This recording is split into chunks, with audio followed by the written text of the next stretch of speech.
L'immigration clandestine, illégale ou irrégulière, est l'entrée illégale, illicite ou discrète sur un territoire national d'étrangers n'ayant pas réalisé les formalités attendues. Un phénomène qui a des conséquences sur le pays d'accueil et aussi sur le pays de départ. Pour comprendre les raisons qui poussent les gens à prendre des risques à prix de leur vie, nous avons interrogé les candidats à l'immigration.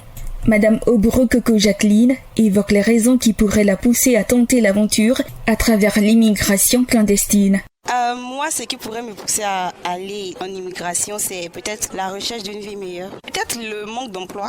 Consciente des risques, Obrokoko pense pouvoir emprunter la voie illégale pour l'Eldorado. Oui, je pense qu'il y a assez de risques. Je me dis que peut-être, on ne sait jamais, je peux avoir ma chance là-bas.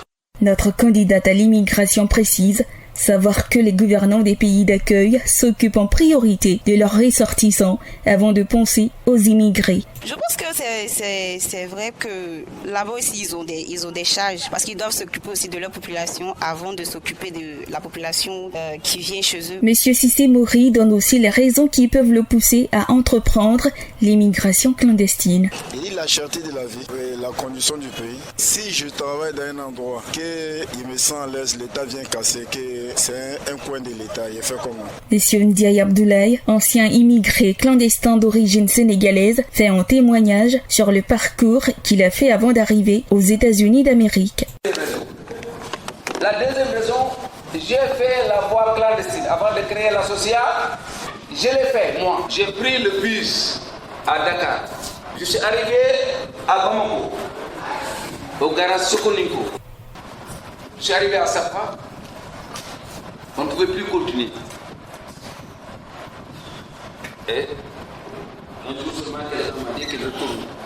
Je dis, allons-y, retournons. Tu regardes ici des kilomètres, tu ne vas pas voir ce mêlé.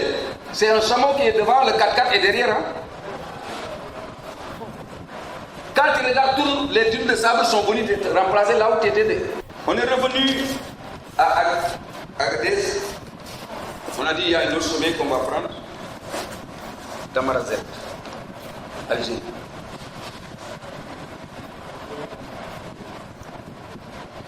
J'ai vu des gens mourir. L'eau est finie. On est arrivé à Tamarazet, la police nous fatiguait. On a payé. J'ai payé 200 €. Et un jour, j'ai vu un Marocain.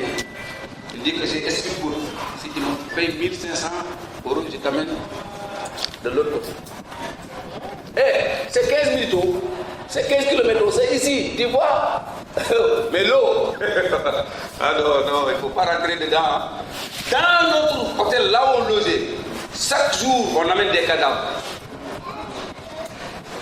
Cadavre sur cadavre. Il est parti, il est mort la nuit. Quand quelqu'un part, il ne dit rien.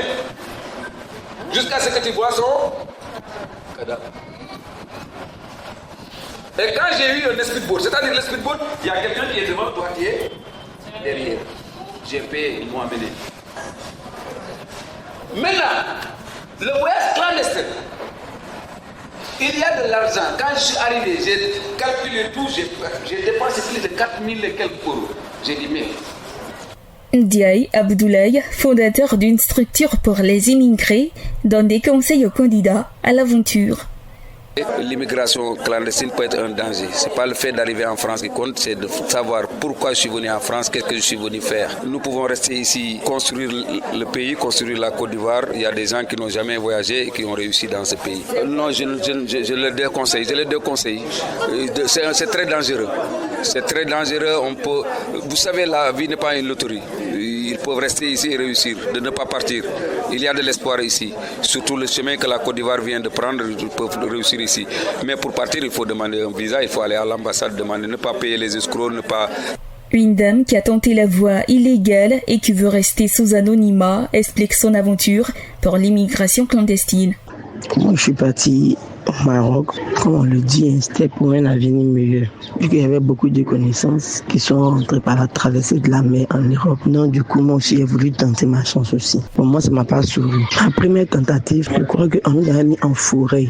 On a fait plus de 2 mois en forêt sans se laver. La nourriture manquait, donc du coup, le monsieur qui était chargé de nous là-bas, il a fui l'argent. Donc nous sommes restés là-bas, l'eau est finie, manger est fini dans nos mains. Il fait nuit, quand il fait journée, c'est les cadavres, c'est les corps des gens. Nous étions plus de 40 et quelques personnes dans le convoi, dans le bateau disons. Quand il fait nuit, il fait jour, on jette les corps seulement dans l'eau. Un tel livret qu'à nous-mêmes, ça pleut, ça prie. Beaucoup d'entre nous sont morts. Il faut noter que, en 2000, il y avait environ 175 millions de migrants dans le monde. Environ 9% d'entre eux, soit 16,3 millions, étaient des Africains, contre 12% en 1960.